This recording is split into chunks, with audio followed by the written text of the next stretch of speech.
Scene dibuka dengan memperlihatkan sebuah keluarga yang perjalanan untuk pindah ke sebuah rumah yang terletak di pedesaan Prancis.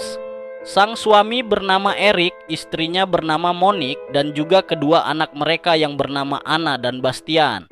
Mereka ini berencana untuk menempati rumah peninggalan orang tua Monique. Sesampainya di rumah itu, mereka mendapati rumah dalam kondisi usang dan tak terawat dan butuh peremajaan.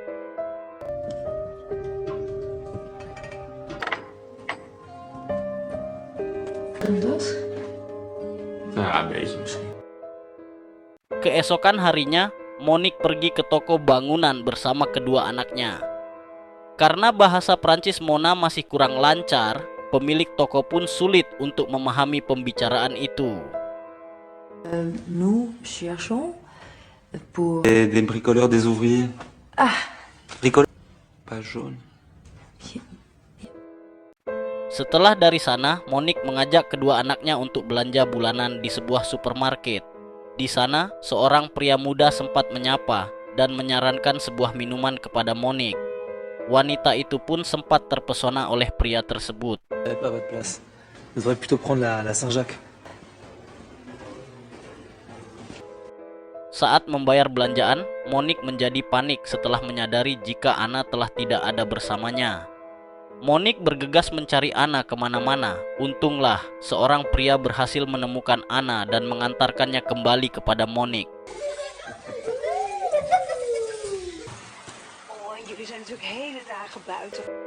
Malam harinya, Eric mengajak Monique dan anak-anaknya untuk makan di luar. Tanpa diduga, di sana Monique berjumpa dengan pria yang menemukan Anna tadi siang. Di sana, Monique kembali mengucapkan terima kasih kepada pria bernama Peter itu.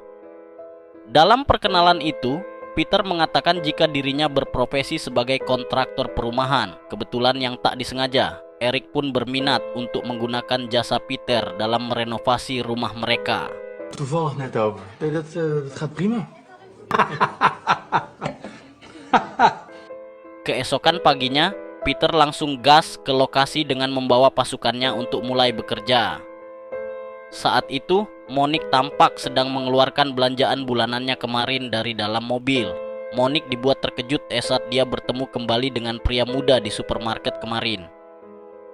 Monique tampak sedikit grogi dan sampai-sampai dia menjatuhkan barang belanjaan. Tak ingin semakin larut dalam perasaan liarnya, Monique bergegas masuk ke rumah dan mulai menyibukkan diri dengan memasak untuk para pekerja.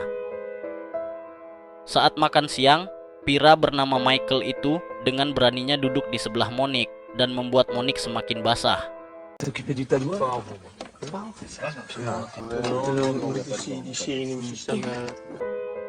Eric yang juga ada di sana tidak memperhatikan hal tersebut karena sibuk mengobrol dengan Peter. Saat Monique sedang memotong kayu, Michael kembali mendatanginya. Pria muda itu menawarkan untuk mengajari cara memotong kayu yang baik dan benar. Dia sengaja memegang tangan Monique sehingga cincin karet wanita yang telah bersuami itu menjadi semakin berkedut-kedut. Ici. Hal itu menandakan jika Monique mulai larut ke dalam pesona si Brondong. Keesokan paginya, Monique tampak curi-curi pandang dan terus memperhatikan Michael yang sedang bekerja. Siang harinya, saat berada di ruang pemanas, Michael sudah mulai berani menyentuh perabotan Monique. Untuk beberapa saat, Monique sempat terbawa dalam suasana, dan untungnya dia segera sadar dan segera keluar dari tempat itu.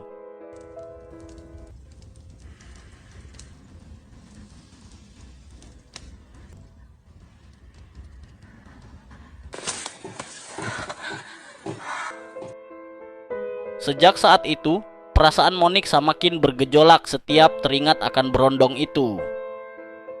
Beberapa hari kemudian, Monique mendapatkan kabar bahwa ibu Eric sedang sakit. Eric yang panik pun memutuskan untuk segera menemui ibunya. Awalnya Monique ingin ikut, Eric melarangnya. Eric meminta Monique untuk tetap di rumah, menjaga anak-anak dan mengurusi jalannya renovasi rumah. Eric mengatakan jika dia akan meminta adik perempuannya untuk menemani Monique selama dia pergi. Keesokan paginya Eric pun berangkat untuk menemui ibunya. Dan tak berselang lama, adik perempuan Eric yang bernama Lilian pun sampai di rumah Monique. Even omkleden. Ja, wil ik dat. Ja.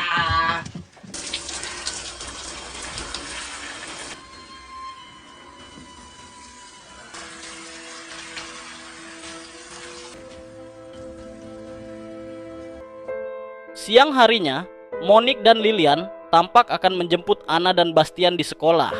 Namun, Michael tiba-tiba muncul dan meminta untuk ikut bersama mereka.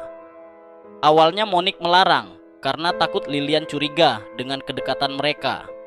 Namun yang terjadi, Lilian malah kegeeran dan mengira bahwa Michael sedang mencoba mendekati dirinya. Sesampainya di sekolah, Monique meminta Lilian untuk menunggu sampai anak-anak pulang sekolah. Sementara dirinya dan Michael akan pergi ke toko bangunan untuk membeli beberapa bahan. Selama di perjalanan, Michael terus menggoda dan membangkitkan gairah Monique. Setelah berkali-kali menahan diri, pertahanan Monique pun akhirnya runtuh. Mereka pergi menuju ke sebuah bangunan kosong untuk menunaikan hasrat untuk mengaduk lendir bersama.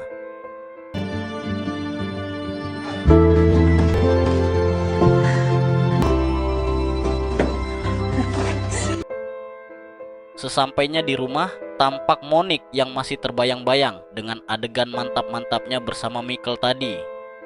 Meski diliputi rasa bersalah, senyum puasnya tidak bisa menutupi kenyataan jika dia benar-benar menikmati dosa itu. Hari-hari berlalu, selama Eric belum pulang, aktivitas kembang biak antara Moni dan Michael pun semakin rutin terjadi. Monique benar-benar telah lupa diri oleh kenikmatan duniawi, sehingga dia lupa mengurus kedua anaknya dan menyerahkan semuanya kepada Lian. Ringkas cerita, telah tiba waktunya Lilian untuk pulang. Saat berpamitan, Lilian memeluk Monisi sambil berpesan agar iparnya itu segera menghentikan hubungan gilanya bersama Michael dan lebih menghargai perasaan Eric.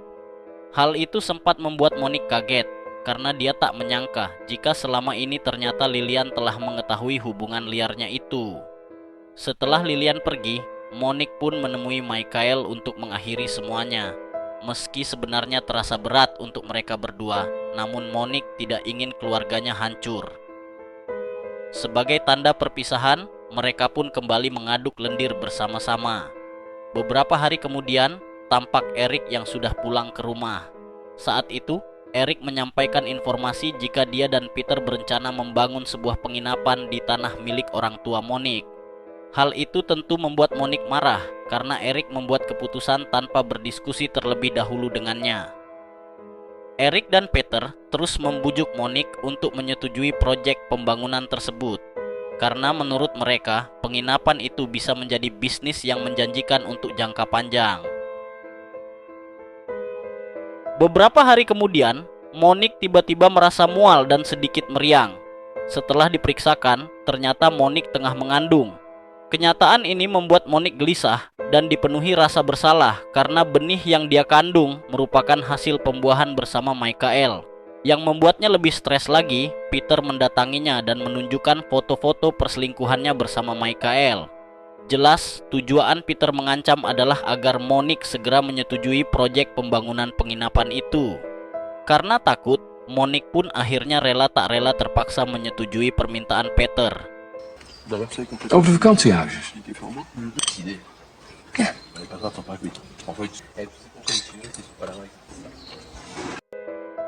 Hingga akhirnya, proyek pembangunan penginapan pun mulai berjalan. Ringkas cerita, di suatu hari Monique sekeluarga diundang ke pesta yang diadakan oleh Peter di rumahnya. Di sana, Monique pun kaget saat melihat foto Michael yang terpajang di dinding rumah itu. Monique langsung menyadari jika Michael adalah anaknya Peter.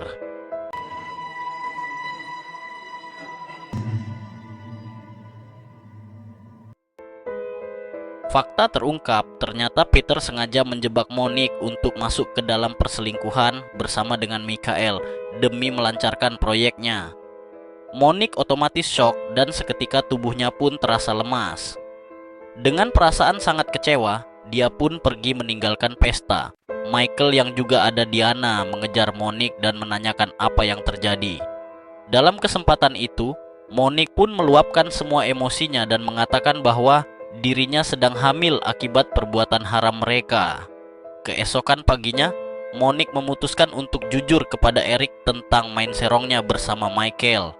Namun, Peter datang dan membuat kegaduhan. Keadaan itu membuat Monique pun jujur kepada Eric bahwa selama ini mereka berdua telah ditipu oleh Peter.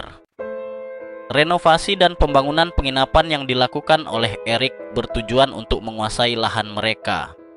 Peter tentu saja membantah dan menyuruh Moni untuk berhati-hati karena janin yang dikandung oleh Monique adalah cucunya. Eric pun kaget mengetahui jika Monique telah selingkuh hingga hamil. Monique yang sudah semakin kacau seketika mendorong Peter hingga ke ide.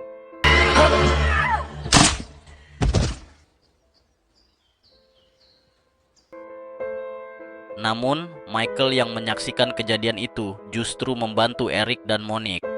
Michael membantu mereka memindahkan jasad Peter dan mengembalikan mobil Peter ke rumahnya. Michael pun mengatakan jika Monique tidak perlu khawatir karena dia yang akan mengurus semuanya. Beberapa hari kemudian, terlihat Michael yang sedang digelandang oleh polisi. Ternyata Michael mengorbankan dirinya dengan cara mengaku jika dialah yang telah menghilangkan nyawa Peter. Di akhir film, terlihat Eric yang masih menerima Moni dan anak yang dikandungnya. Meskipun kecewa, tetapi Peter lebih memilih untuk mempertahankan keluarga mereka demi kebahagiaan kedua anaknya. Film pun selesai. Terima kasih telah menonton. Jangan lupa tinggalkan like dan tekan tombol subscribe.